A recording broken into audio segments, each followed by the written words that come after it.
Subscribe कीजिए बिहारी खाना channel को और घंटी के बटन को दबाइए मेरे लेटेस्ट वीडियो सबसे पहले देखने के लिए। सबगोटे के नमस्कार करे छी। यहाँ के पानी फल जे कहे छियै सिंघाड़ा तकर ई आटा अछि। अहाँ के आब जेना कि दुर्गा पूजा आबि रहल अछि तऽ फलाहारी में कोनो व्रत में अहाँ कऽ सकै छी बना कऽ। तऽ ई अहाँ के आटा अछि सिंघाड़ा के। आ ई अहाँ के 2 चम्मच चीनी अछि। आ ई अहाँ के काजू आ किशमिश सबटा पीसने छी। आ ई नारियल के अछि, ई काजू अछि, ई बादाम अछि, इलायची है। तो ई सब बाद में देबै। तो ई लोहिया हम अहाँ के चढ़ेने छी। एमे देखियो 2 चम्मच अहाँ के घी देलिए। घी में ई भूज रहल छी।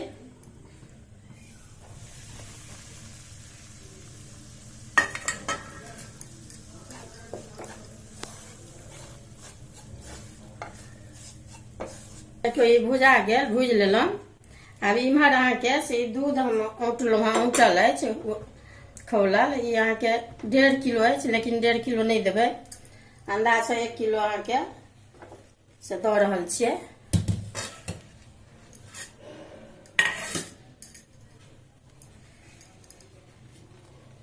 ई कनिक दऽ के पहले मिला दै छियै, तहन बाद में फेर मिलेला के बाद देबै।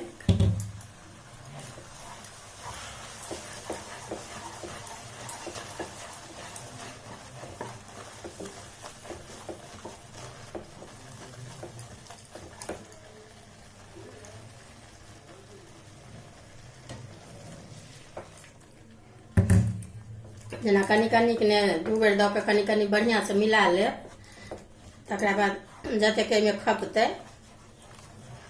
यहाँ के 100 ग्राम छलै अथी आटा सिंघाड़ के।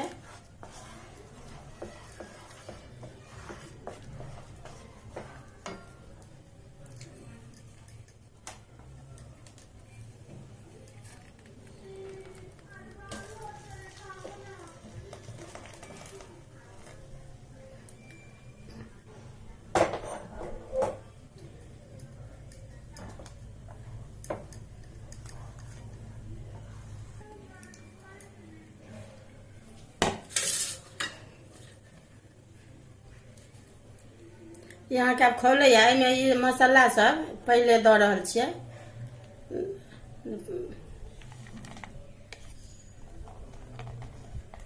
कनी ऊपर में बाद में देबै ऊपर से।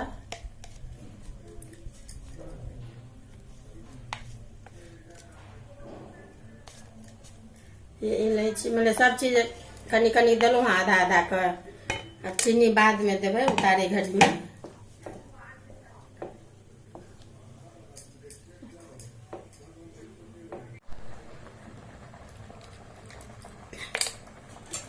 देखियो ई अहाँ के से भऽ गेल, अभी गढ़ा गेल।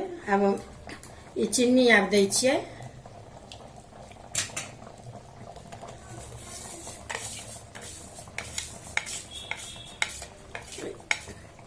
इलायची अहाँ के कनिक राखि लेने छलहुँ हँ, से दऽ रहल छियै।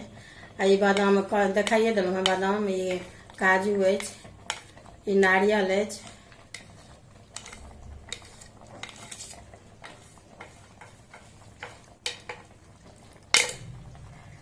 आब एकरा काटे छी, बनि कऽ तैयार भऽ गेल। तऽ देखबै बिहारी खाना, बिहारी भनसाघर में सबगोटे के स्वागत अछि। ई बनि कऽ तैयार भऽ गेल। अगर वीडियो नीक लागत तऽ लाइक करब, शेयर सेहो।